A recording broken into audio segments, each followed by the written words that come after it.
안녕하세요. 여러분들께 좋은 정보만 전달해드리는 메인튜브입니다. 이번 영상에서는 매빅2 줌의 카메라 설정에 어떤 기능들이 있고 그 기능들을 어떻게 사용하는지 알아보도록 하겠습니다. 저 역시 카메라 초보이기 때문에 디테일하게 알지는 못하지만 저보다 더 모르시는 분들을 위해서 제가 알고 있는 한도 내에서 최대한 설명해드리도록 하겠습니다. 그리고 제 영상 중에 고프 앱을 한글로 번역을 해서 가이드북으로 만든 영상이 있는데 이번 카메라 설정도 혹시 필요하신 분이 계시다면 가이드북으로 만들어서 다운로드 받을 수 있도록 게시를 하겠습니다. 카메라 설정을 하기 위해서는 오른쪽 하단 아래에서 두 번째 아이콘을 클릭을 하시면 진입을 하게 되고 상단에 세 가지 메뉴가 있습니다. 먼저 조리개 모양은 ISO와 셔터 스피드를 설정해 줄 수 있고 자동과 수동으로 나눠집니다. 현재는 자동으로 설정되어 있는 상태고 화살표가 가리키는 곳을 보시면 ISO 250, 셔터 15분의 1초로 되어 있는데 드론이 어두운 곳을 촬영한다는 가정하에 불을 한번 꺼보도록 하겠습니다. 살짝 어두워졌죠. 그리고 ISO와 셔터 값이 변했습니다. 다시 불을 켜서 환해지면 값은 다시 변하게 되고요. 그래서 이렇게 자동으로 설정을 해놨을 때는 노출값만 잘 조절을 해주시면 됩니다. 노출은 EV라고 되어 있는 곳을 플러스 마이너스를 클릭을 하시고 조정을 해주시면 되는데 조정기의 5D 버튼으로도 조작이 가능합니다. 자동 설정에서 보셨죠? 어떻게 자동으로 조절을 해주는지. 밝을 때는 ISO 감도를 낮춰주고 셔터 스피드는 올려주고 어두울 땐 ISO를 올려주고 셔터는 낮춰주고. 자동 모드가 완벽하게 빛을 조절해주는 건 아니지만 기본 개념만 알아두시고 수동 모드에서 조금씩 조절을 해가면서 감을 익히시고 숙련도를 쌓아서 다양한 효과의 멋진 사진을 찍으시기 바랍니다. 상단 메뉴에서 가운데에 있는 곳은 사진 촬영에 대한 설정입니다. 촬영 모드, 이미지 크기, 파일 형식, 화이트 밸런스, 스타일, 색 이렇게 6가지로 구성이 되어 있는데 첫 번째 사진 촬영 모드에 들어가면 여러가지 촬영 모드가 있습니다. 싱글샷은 기본 촬영 모드고요. HDR은 셔터 한 번을 누르면 3장의 사진을 촬영을 해서 자체적으로 합성을 하고 밝고 선명한 결과물을 보여주는 모드입니다. 촬영을 하면 합성하는 동안 잠깐의 딜레이가 있어서 빠른 촬영에는 불편할 수가 있겠고요. 한 2-3초 정도의 딜레이가 있는 것 같습니다. 하이퍼라이트는 야간 촬영 시에 밝은 이미지를 찍을 수 있는 모드인 듯한데 야간 촬영을 안 해봐서 잘은 모르겠지만 그런 기능인 것 같네요. 연사 촬영은 촬영할 사진의 장수를 3장, 5장, 7장에 원하는 장수로 선택을 해주시고 고속으로 촬영하는 모드입니다. 촬영 속도가 워낙 빨라서 아무래도 빠르게 움직이는 피사체를 찍을 때 사용하면 좋겠죠. 그리고 AEB는 자동으로 노출을 조절하여 3장 또는 7장의 사진을 찍는 기능인데 이 모드는 후보정을 위한 촬영입니다. 그래서 AEB로 촬영한 사진을 한 장씩 보면 어둡거나 밝거나 흐릿하거나 조금 보기 안 좋게 나오는데 이렇게 찍은 사진을 한 장으로 합성을 하면 깨끗하고 선명한 사진을 얻을 수 있습니다. 이미지 편집을 잘 하시는 분들은 고퀄리티의 사진을 만들 수 있겠죠.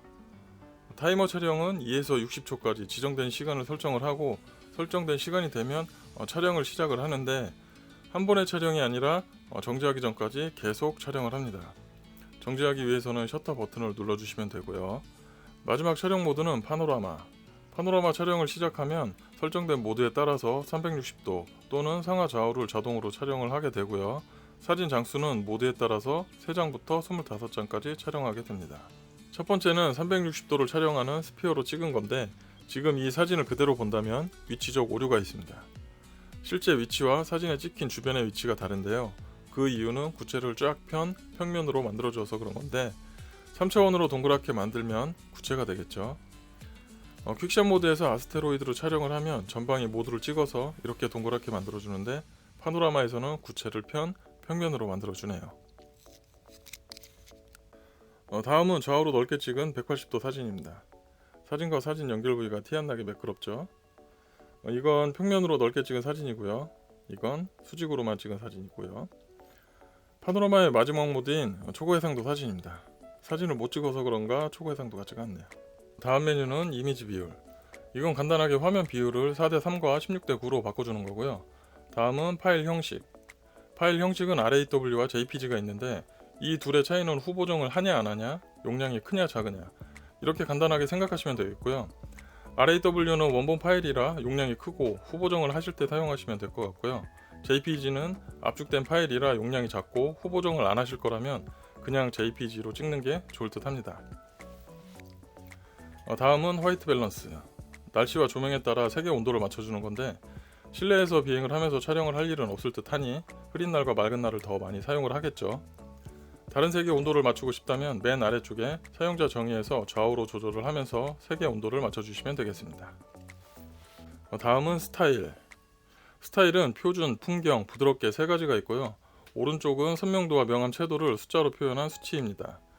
풍경을 찍을 땐 선명도와 명암을 살짝 높여서 밝고 선명하게 찍을 수 있게 해주고, 부드럽게 찍을 때는 표준에서 선명도를 살짝 낮춰서 찍게 해줍니다. 기본으로 세팅되어 있는 게 본인의 스타일에 맞지 않는다면 맨 아래쪽에 사용자 정의에서 원하는 색상, 밝기와 선명도를 선택해서 찍을 수도 있습니다. 다음은 색에 대한 설정인데, 들어가 보면 이 기능은 지원하지 않네요. 사진 촬영은 여기까지 끝내고 다음은 동영상 설정으로 넘어가겠습니다. 동영상 설정에서 첫 번째 영상 사이즈는 4K가 24, 25, 30프레임, 2.7K는 60프레임까지, FHD는 60프레임에 슬로우 모션 120프레임까지 지원을 합니다. 매빅2 줌은 영상 사이즈와 프레임 수에 따라서 줌의 배율이 달라지는데, 4K 2.7K, FHD 60프레임까지는 2배 줌, FHD 30프레임까지는 4배 줌을 당길 수가 있습니다. 영상을 보시면 지금은 4K로 촬영한 영상을 2배 줌으로 당기고 있는 영상이고요. 크기와 프레임을 FHD 30프레임으로 바꾸면 광학 2배 줌과 디지털 2배 줌을 더해서 4배 줌을 당길 수가 있습니다.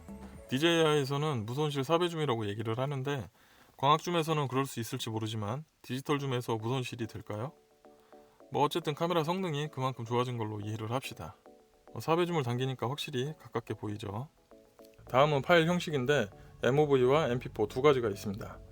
MOV는 애플에서 많이 사용하는 포맷 방식이죠. 저도 정확하게는 모르겠지만 윈도우에서 MOV를 재생 또는 영상 편집을 하기 위해서는 HEVC라는 코덱이 꼭 필요하더라고요. 요 점은 한번 참고해 주시고요. 화이트 밸런스와 스타일은 좀 전 사진 설정에서와 동일하니 넘어가도록 하고요. 다음은 색. 색에서는 디시네라이크 한 가지가 있는데, 이걸 선택을 하고 영상을 촬영을 하면 좀 흐릿하고 뿌옇게 보이죠. 디시네라이크는 후보정을 통해서 더 생동감 있고 영화 같은 영상을 만들 수 있다고 합니다. 편집을 잘 하시는 분들이라면 한번 촬영을 해서 좋은 영상을 만들어 보시기 바랍니다. 비디오 코딩에서는 H264와 H265 두 가지가 있는데, 차이는 압축 차이입니다. H264는 현재 많이 사용하고 있는 코덱 중 하나이고, 앞으로는 초고화질을 지원하는 H265를 많이 사용을 하게 되겠죠. 하지만 현재는 PC 사양이 안 좋다면 무리가 있을 듯 합니다. 왼쪽의 내용은 네이버 지식백과에서 그대로 복사해온 내용이니 한번 읽어보시고 참고하시면 되겠습니다. 동영상 촬영 설정은 여기까지고요. 다음은 카메라 전체 설정으로 넘어가겠습니다. 오른쪽 톱니바퀴를 클릭을 하면 파노라마와 하이퍼랩스의 사진을 어떻게 저장할지 나옵니다. 한번 촬영 시 파노라마는 수십 장, 하이퍼랩스는 수백 장의 사진을 찍으니까 SD카드의 용량에 따라서 저장 방법을 선택을 하시고, 용량이 부족하면 스위치를 오프를 해서 원본은 저장하지 않고 결과물만 저장할 수도 있습니다. 히스토그램은 스위치를 활성화시키게 되면 아래쪽에 작은 그래프가 하나 나옵니다. 그래프는 손으로 드래그를 해서 원하는 위치에 놓으면 되고, 그래프의 모양이 가운데에 있을수록 알맞은 밝기이고, 왼쪽으로 치우칠수록 어둡다는 뜻이고, 오른쪽으로 치우칠수록 밝다는 뜻입니다. 아래쪽은 사진 촬영 시 짐볼을 고정시켜주는 기능이고요. 오토포커스는 자동으로 초점을 맞춰주는 기능, 휴대폰에 사진을 동기화시켜주는 기능, 비디오 캡션은 동영상 촬영을 할 때 비행 정보가 담긴 자막을 생성해주는 기능입니다. 화면 아래쪽에 정보를 표시를 해주는데요. 다른 정보는 둘째 치고 일단 촬영을 할 때 카메라 설정을 어떻게 했는지 보여주기 때문에 카메라를 이해하는 데 조금 도움이 돼서 저는 항상 켜놓고 촬영을 합니다. 저장 파일을 보시면 동영상 파일 옆에 SRT가 있는 게 보이시죠? 용량은 몇 킬로바이트밖에 안 되니까 용량 걱정도 없습니다. 관호출은 노출이 심해서 화면이 하얗게 번진 부분을 흑백 사선으로 표시를 해줍니다. 이렇게 얼룩진 부분은 조절을 해서 최대한 없애주고 촬영을 해야 좋은 사진과 영상을 찍을 수 있겠죠. 켜놓고 있으면 화면에 계속 표시가 돼서 걸리적거리니까 이 기능은 잘 사용하지 않습니다. 헤드 LED 턴오프. 촬영 시에 전방의 LED를 꺼주는 기능입니다. 전방 LED를 켜지게 설정을 해놨어도 이 기능을 켜면 촬영 중에는 꺼지고 촬영이 끝나면 다시 켜지게 됩니다. 그리드는 화면의 구도를 잡을 때 편한 격자 무늬와 대각선을 표시해줍니다. 비행만 한다면 화면이 지저분해 보일 수도 있지만 촬영을 하는 드론이니까 격자 무늬를 표시를 해서 사물의 구도를 잡을 때 보기 쉽게 표시해주는 게 좋겠죠. 그런 거 상관없이 화면이 지저분해 보이신다면 모든 선을 끄고 촬영을 하시면 되겠습니다. 센터 포인트, 말 그대로 중심점에 있는 저 포인트를 말합니다. 사각형 안에 있는 저 모양을 바꿔주는 건데 기능에는 차이가 없고 단지 모양만 바꿔주는 걸로 알고 있습니다. 여러가지 모양이 있는데 원하시는 모양을 선택을 해주시고 색상도 설정할 수가 있습니다.